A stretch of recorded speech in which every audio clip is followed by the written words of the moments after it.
Hai matete. Kamuna akandika kuti kamuna kofida. Mukuramba mune nyaya yenyu mazese Jilimba. Ndiri kubvunza kuti ndekekupika mwana wachari.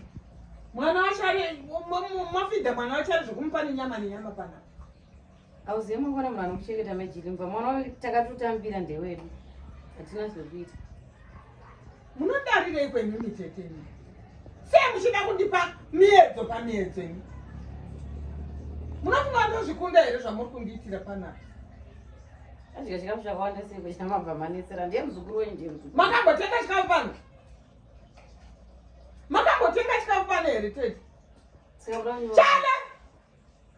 Chale! Ruchare! Ah!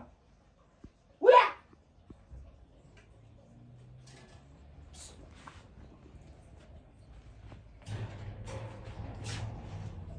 Chikwa mai. Gara pasa!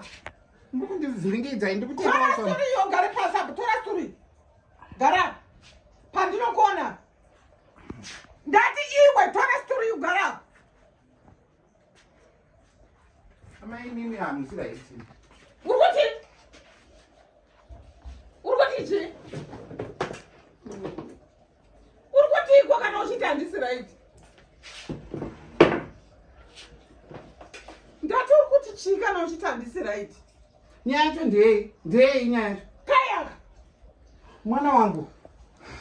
Kudya chikafu panapa kachifidwa kachidya kunge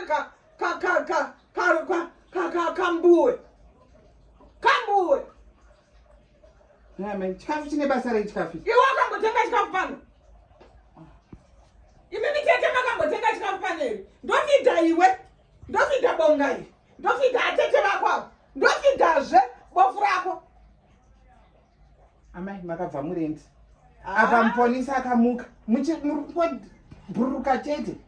Ndinorwadziwa inini. Mangwana mzee mna. Ndati ndinorwadziwa!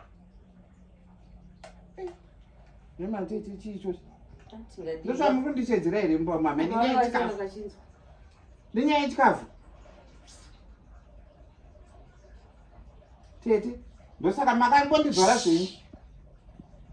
nyarara chari.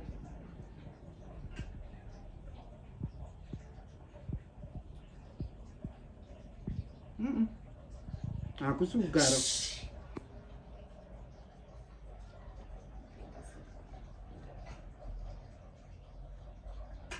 Ewa zviri nani ndiende kukumba. Unoridya pato pato. Unoridya iti.